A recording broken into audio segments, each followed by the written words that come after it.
das trockene Eisesand geben und dann Wasser raus. Und ich bin ganz froh, dass das wieder mal ein bisschen gewesen ist. Jo, ich versuche nochmal die Mannschaft zu erwischen, der ist ja vor 10 November her. Anschließend am 100. Wochenende 53 Jahre auf der Lüneburger Heide. Wunderschöne Mannschaft. Alles einwandfrei hier an. Alle sind Signale wieder untergegangen auf 5 und 5, aber irgendwie ersetzliche einwandfrei verlinken wir dazu. Ja, mit vielen Treffen dafür, da ich ja nicht da, dann Stefan hereingewiesen werden. Ich war im Reisecampus und letzte Woche im Wochenkongress. Ja, gut, okay, dann mache ich mal eine Ankündigung mal wieder. Hier ist Delta Lima 0, Delta November. Ich sehe gerade mal, den kann ich auch noch mal wieder. Oh, es ist so weit unten. Okay. Hier ist Delta Lima 0, Delta November, die Rundspruchstation des Distriktes Niedersachsen. Und wir starten in ziemlich genau 3 Minuten mit dem Deutschland- und Niedersachsen-Rundspruch, wie jeden Sonntag ab 10 Uhr. So, ja, ich habe auch Besuch hier, der Peter, der G7A, ist im Moment kurz nach draußen gegangen, aber der sitzt ja auch im Hintergrund. Und ja, wir sind heute mal ausnahmsweise mal wieder zu zweit. Gut, dann, ich habe noch 2,5 Minuten, ich halte mich die 2,5 Minuten noch zurück. Der Werner aus Philipp, der Hauptstadtführer.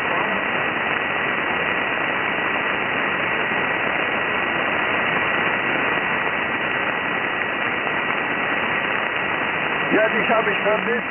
Hoffentlich geht's dir gut.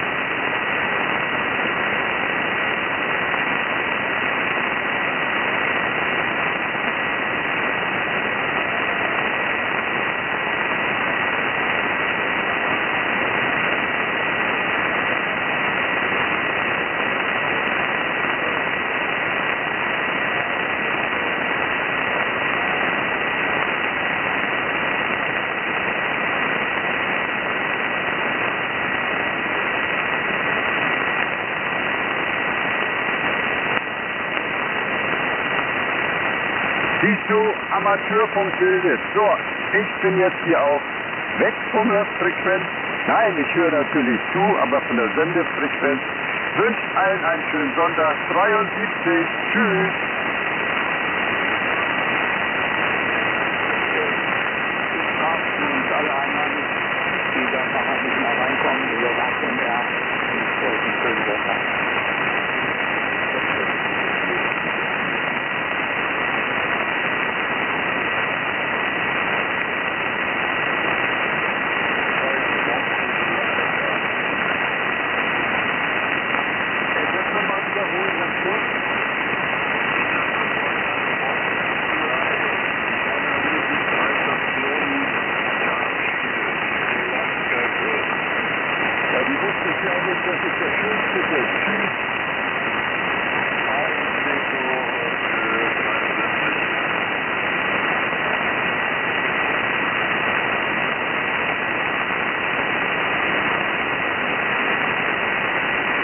Delta Lima 0, Delta November, die Rundspruchstation des Distriktes Niedersachsen.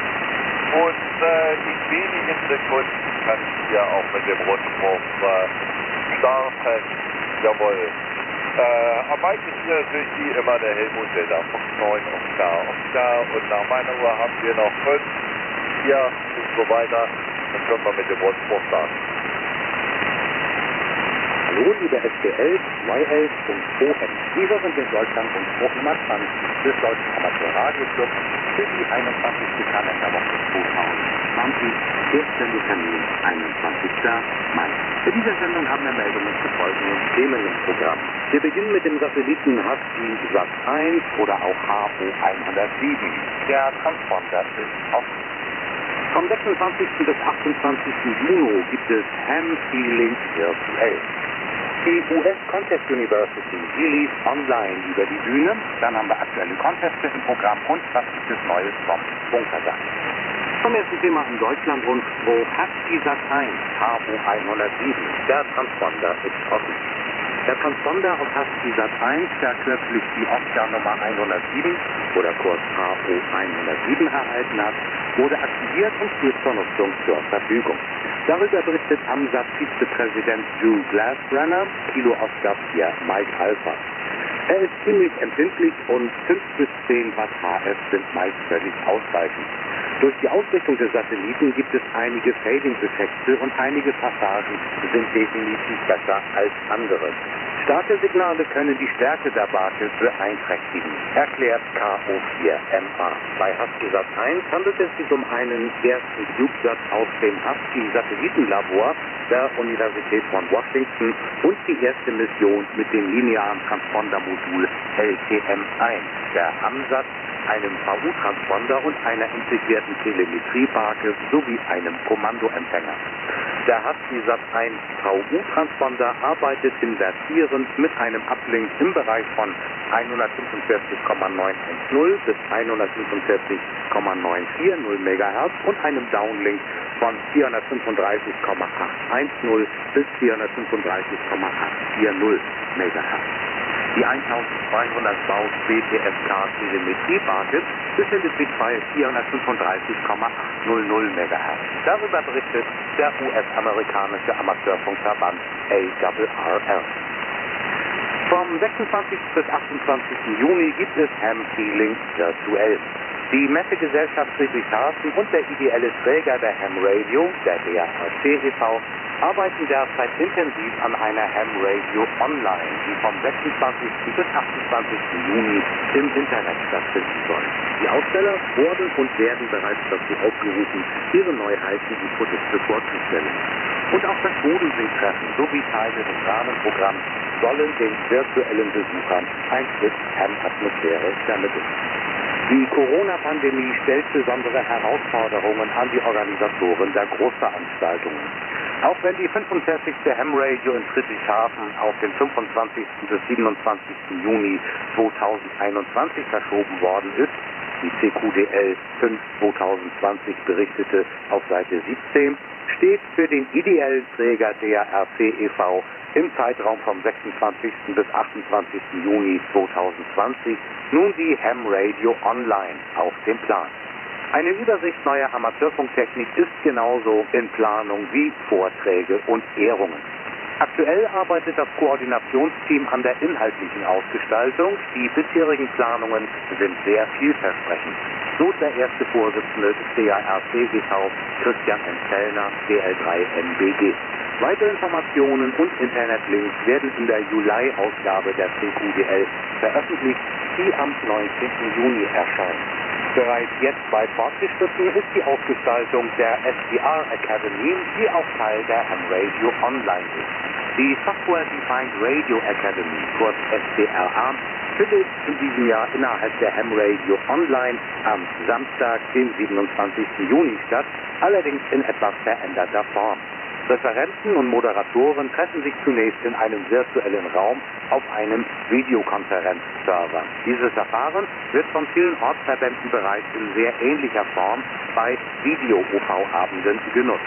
Im Fall der SDRA nimmt auch ein Videoadministrator an der Videokonferenz teil und erzeugt mit einer Aufnahmesoftware einen Stream dieser Konferenz.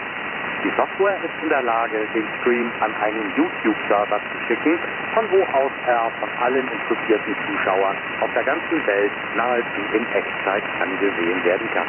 Zudem ist es möglich, den Stream anzuhalten oder auch später anzuschauen. Alle Vorträge können außerdem auch nachträglich einzeln angesehen werden. Ein genauer Ablaufzeitplan für die SDRA ist in der Ausarbeitung. Wir erwarten noch gewisse Änderungen. Wir bitten die Zuschauer, sich einige Tage vor dem 27. Juni auf den Webseiten der SDRA zu informieren. Die Webseite der SDRA finden Sie unter www.sdra.io. Der YouTube-Kanal der Software Defined Radio Academy kann über das Internet erreicht werden, erklärt Markus Heller, DL8RDS von SDRA. Die US Contest University lief online über die Bühne. Die US Contest University als Teil der Amateurfunkmesse Dayton Hamvention ist infolge der Corona-Pandemie online abgelaufen. Den YouTube-Stream mit einer beachtlichen Länge von 10 Stunden kann man über das Internet abrufen. In der Videobeschreibung findet man zeitliche Sprungmarken zu den einzelnen Themen. Der interessierte Zuschauer findet hier unter anderem folgende Themen. Auf Englisch Low-Band-Antennen für kleine und große Grundstücke, alles was man über serielle Interfaces wissen muss, Tipps und Tricks zum Digital-Contesting, Optimierung der Station für Contestbetrieb. Zum ersten Mal in ihrer 68-jährigen Geschichte hatte die US-Amateurfunkmesse Dayton Convention infolge der Corona-Pandemie nicht stattfinden können. Der US-Amateurfunkverband ARRL hat auf seiner Webseite eine Sektion mit dem Titel ARRL at Home Convention zusammengestellt, bei der ARRL-Mitglieder auch eine besondere Botschaft von ARRL-Präsident Rick Roderick, Kilo 5 Uniform Romeo, zum Thema finden. Aktuelle Conteste. Heute am Himmelfahrtstag, dem 21. Mai, findet die QRE Minimal R-Test statt. Dann am kommenden Wochenende, 23. bis 24. Mai, der Baltic Contest. Ebenfalls am 24. Mai der Hamburg Contest. Dann am nächsten Wochenende, am 30. Mai, der Aktivitätstag des DARC-Distriktes Nordrhein und der Rheinland-Pfalz Aktivitätstag. Das ganze nächste Wochenende hindurch, 30. 31. Mai, da läuft der CQ Worldwide DTX Contest. Der Bayerische Bergtag, der für dieses Wochenende ursprünglich angekündigte Bayerische Bergtag mit dem Mikrowellenteil auf 10 GHz ist abgesagt. Die Ausschreibungen zu den Contesten finden Sie auf der Webseite des Contest-Referates sowie mittels der Contest-Termintabelle in der CQDL 5 2020 auf Seite 17. Der Funkwetterbericht vom 19. Mai, herausgegeben wie immer von Hafenspüttig DL1 VDL. Zunächst der Rückblick am 12. bis 18. Mai. Seit dem 16. Mai sind am östlichen Sonnenrand wieder 2 magnetische Gebilde sichtbar. Wahrscheinlich sind es die alten Regionen 2761 und 2762. Der solare Flux lag konstant bei 69 Einheiten. Das geomagnetische Feld war sehr ruhig mit K-Werten zwischen 0 und 2. Der Sonnenwind zeigte keine Auffälligkeiten und wehte mit etwa 320 Kilometern pro Sekunde. Dennoch war auf den Kurzwellenbändern langperiodisches Shading ziemlich nervig. Manchmal schwankten die Signale über 4 Ästen. Es lohnte sich, morgens und spätabends die Bänder zu beobachten und die Ausbreitungsbedingungen mit den Ionogrammen zu vergleichen. Typisch waren ausgeprägte Sporadik-E-Bedingungen, die bereits morgens um 7 Uhr und spätabends bis Mitternacht QFOs auf 6 und 10 Meter ermöglichten. Die für eine Sprungentfernung von 3000 Kilometern geltenden FO-Grenzfrequenzen lagen nachts unter 14 MHz. Die Bänder 30 und 40 Meter bescherten gute DX-Signale. Die Bänder über 20 Meter waren an manchen Tagen bis fast um Mitternacht in die Karibik und nach Südamerika offen. Beispielsweise konnte man um 21 Uhr UTC, also um 23 Uhr unserer Zeit, auf 15 Meter 8 Papa 6 Delta Romeo auf Barbados in CW arbeiten. Vorhersage bis zum 26. Mai. Die gegenwärtig interessanteste Komponente in der Funkwettertüte ist die sporadische E-Schicht. Sie sorgt täglich für Überraschungen auf den oberen Kurzwellenbändern und auf 6 Meter. Wahrscheinlich wird bald auch das 2 Meter Band inbegriffen sein. Ein aktueller Sporadik-E-Monitor ist beispielsweise auf der Internetseite von Golf 7 India Zulu Uniform G7IZU zu finden. Wir erwarten etwa gleichbleibende Fluxwerte um die 70 Einheiten. Das geomagnetische Feld bleibt wahrscheinlich ruhig. Da die FO-Grenzfrequenzen bei einsetzender Dunkelheit wieder nach oben gehen, sollte man auf 15 und 10 Meter beobachten. Das ruhige Erdmagnetfeld begünstigt auch die Greyline-DX-Bedingungen in den allerdings kurzen Überlappungszeiten abends nach Neuseeland und Australien auf 80 Metern. Und hier noch die Orientierungszeiten der Greyline DX, alle Zeiten in UTC. Sonnenaufgang in Neuseeland bis um 19:15 Uhr, in Ostaustralien um 21:17 Uhr, in Westaustralien um genau 23 Uhr. In Singapur, da geht die Sonne auf um 22:55 Uhr Weltzeit, in Japan um 19:32 Uhr, auf Hawaii um 15:51 Uhr. In Anchorage in Alaska, dort geht die Sonne auf um 12:57 Uhr UTC. In Johannesburg in Südafrika um 4:41 Uhr. Sonnenaufgang in San Francisco an der USA-Westküste ist um 12:56 Uhr Weltzeit. Auf den Falklandinseln um 11:37 Uhr und in Berlin in Deutschland ist Sonnenaufgang um 3:03 Uhr Weltzeit. Sonnenuntergang USA-Ostküste 0:10 Uhr, USA-Westküste 3:17 Uhr. In Sao Paulo in Brasilien, dort geht die Sonne unter um 20:30 Uhr Weltzeit. Auf den Falklandinseln um 20:09 Uhr, auf Hawaii um 5:04 Uhr. Sonnenuntergang in Anchorage in Alaska ist um 6:50 Uhr Weltzeit. In Johannesburg in Südafrika um 15:27 Uhr, in Neuseeland um 5:19 Uhr und in Berlin in Deutschland verschwindet die Sonne um 19:03 Uhr UTC hinter dem Horizont. Das war der DART Deutschland-Rundspruch für diese Woche. Die Redaktion hatte auch diesmal wieder mein Kollege Stefan Hütter, DH5FFL von Amateurfunkmagazin CQDL. Am Mikrofon war für Sie Michael Eggers, Delta Lima 9, Lima Bravo Gold. Haben Sie Meldungen für den Deutschland-Rundspruch, Tipps, Beiträge, Infos, Hinweise von bundesweitem Interesse? Super, dann schicken Sie Ihre Beiträge gerne per Post oder Fax an die Redaktion CQDL.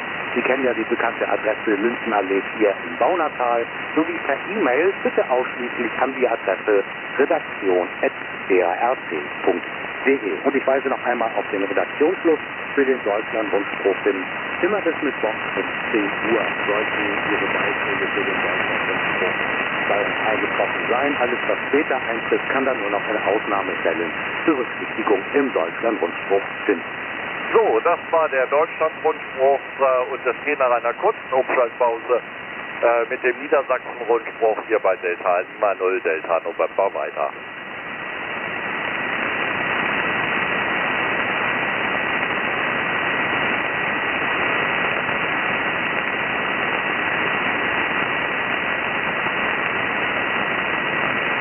Sie hören den Rundspruch des Distriktes Niedersachsen.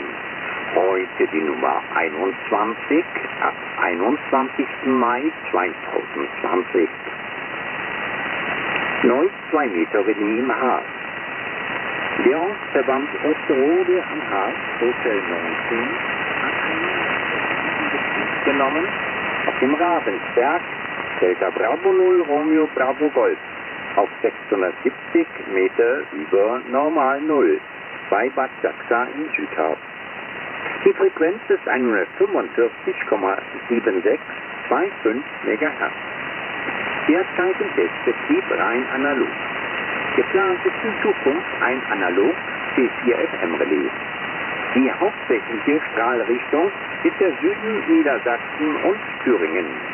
Hörberichte in alle Richtungen sind erwünscht an Oliver, Delta Hotel 8 Oscar Hotel, unter der Nähe DA8UH@drp.de. 73 Oliver, Delta Hotel 8 Oscar Hotel. Steinberg Relais, Delta Bravo 0 Golf Sierra Hotel, Sub 50. Das Steinberg Relais wurde im Oktober 1970 auf dem Steinberg im Stadtgebiet von Goslar installiert. Begeht also in diesem Jahr das 50-jährige Betrieb. Sicher ein Grund zum Feiern. Doch die derzeitige allgemeine Lage lässt konkrete Überlegungen zur Gestaltung leider nicht zu. Im letzten Jahr konnten wir das 10-jährige Bestehen der Berlin-Interessengemeinschaft Steinberg e.V. begehen, das mit einem Tag der offenen Tür auf dem Steinberg gefeiert wurde. Damals wurde schon auf die anstehende Feier im Jahr 2020 hingewiesen. Wir werden jedoch aus aktuellem Anlass diese Feier verschieben müssen und werden sie dann nachholen, wenn die Lage es gestattet.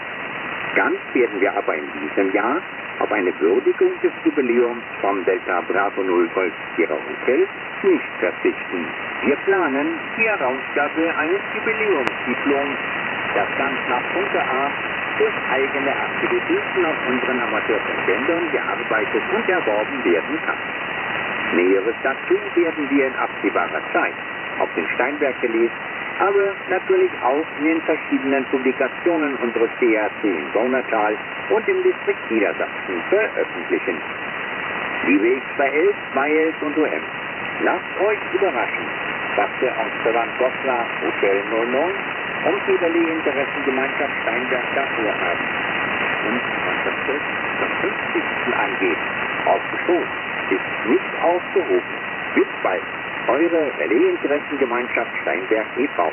73 Markus, Delta Oscar 3 Gold, immer Mann. UV-Abende. Das öffentliche Leben wird nun langsam wieder hochgefahren. In der nächsten Zeit werden dann auch wieder UV-Abende, wenn auch in etwas eingeschränkter Form, möglich sein. Die Rundspruchredaktion bittet daher um Mitteilung, wann wieder ein UV-Abend stattfindet. Ebenso stehen in einigen Ortsverbänden noch die Mitgliederversammlungen an. Diese brauchen natürlich eine längere Vorlaufzeit. Bitte teilt dem Distriktvorstand die neuen Termine rechtzeitig mit. Die Mitgliederversammlung des Distriktes findet erst im Herbst statt. Das war der Niedersachsen-Rundspruch für diese Woche.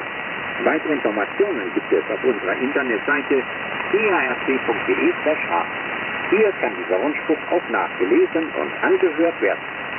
Alles, was in der Region interessant sein könnte, bitte an Delta Foxtrot 9 Oscar Oscar senden. Der Redaktionsschluss ist immer Donnerstag um 18 Uhr. Unser Rundspruch lebt von euren Meldungen. E-Mail zu Rundspruch cl0ds@drc.de. drc.de 73 Helmut, Delta Foxtrot 9 Oscar. Jawohl, hier ist Delta Alpha 0 Delta November. Das war der Deutschland-Rundspruch und der Niedersachsen-Rundspruch für diese Woche. Und das ist die 31. Kalenderwoche des Jahrhunderts. Das heißt, wir kommen ja heute mal wieder mit der 31. Und zwar müssen wir ja wieder treffen. Das heißt, wir haben immer mit Delta Lima 1 angefangen. Fangen wir heute mal wieder mit Delta Oscar 1 an. Da gibt es eine ganze Menge von. DO1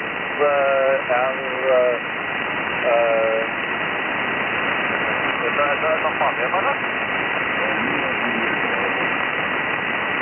Lima Juliet Bravo, jawohl, Jakob, das habe ich noch nicht im Hirn, das dort. Okay, prima, schönes Signal.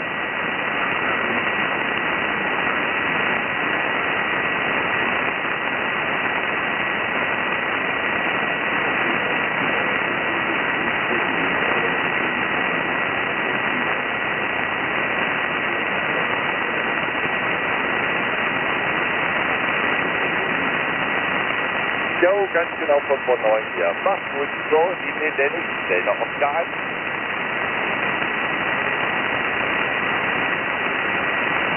Das war zu viel. Nochmal Delta Oscar 1.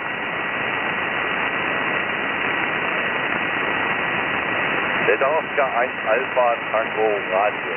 Ah, der Thorsten, jawohl, schon lange nicht dabei gewesen.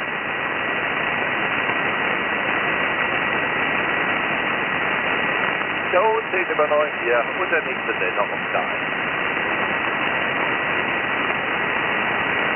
DO1 BBS, das habt ihr schon gehört. Macht's gut.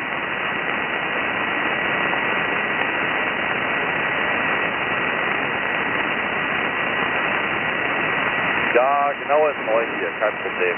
So, nächste Delta Oscar 1. Jawohl, MDO, prima Manfred, dann auch genau ist 9.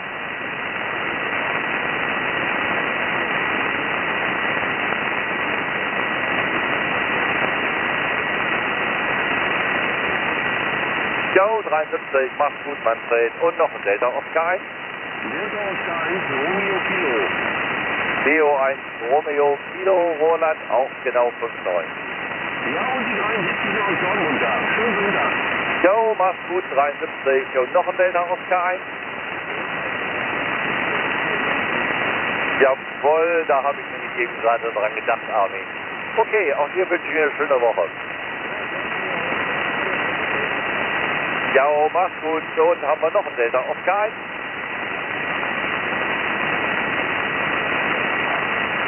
Ja, den nehmen wir jetzt auf. Jochen, ich grüße dich.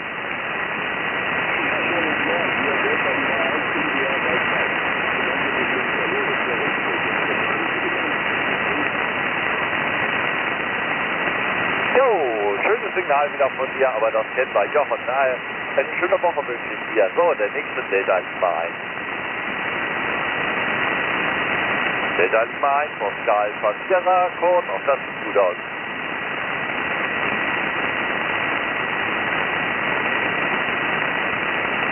Ja, leicht über S9 und sieht aber sehr gut aus, das Signal, kein QRS hier. So, der nächste Delta Lima 1. Oh, nochmal, wer war das?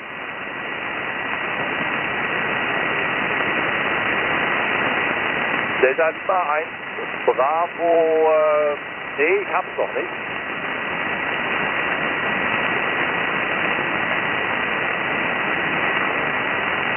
Ah ja, okay, Delta Lima 1, Bravo, Echo Victor. In der Tat ein bisschen leise, 5 und 6 hier im Moment. Und ja, damit hatte ich auch nicht gerechnet. Klaus, yo, prima. Auch hier wünsche ich eine schöne Woche. Jo, 73, so, haben wir noch ein Delta Lima 1.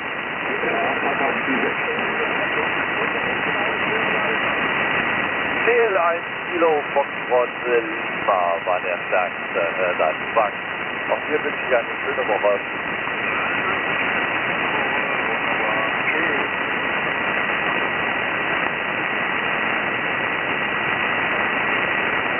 DL1 NBJ, das Thema, Norbert, ich habe mich eben auch sagen und rausgehört. Und ja, das war mehrere Stationen gleichzeitig hören, aber nicht beantworten. Norbert, ich wünsche euch hier eine schöne Woche.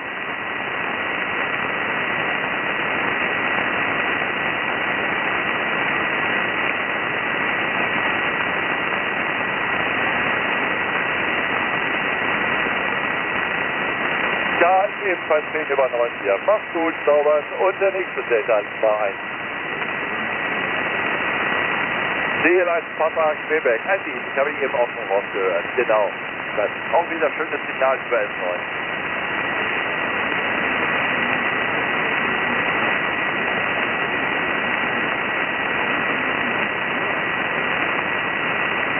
Ja, der Hans kann das deutlich besser sprechen als ich da. Und ja, jeder kann man in der Konserve rausgügeln setzen und klein. Andreas, ich wünsche dir was, mach's gut. So, da ist noch ein Delta Lima 1. DL1 Lima Delta Juliet habe ich hier rausgehört, den wieder.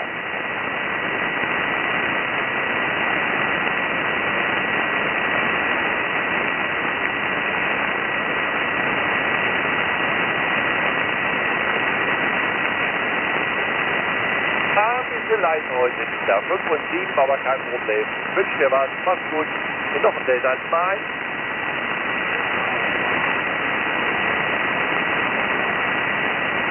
Golf Portable nochmal.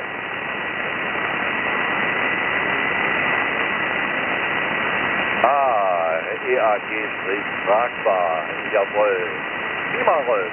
Dann, ja, war auch nicht so übermäßig laut, aber klar und deutlich zu lesen.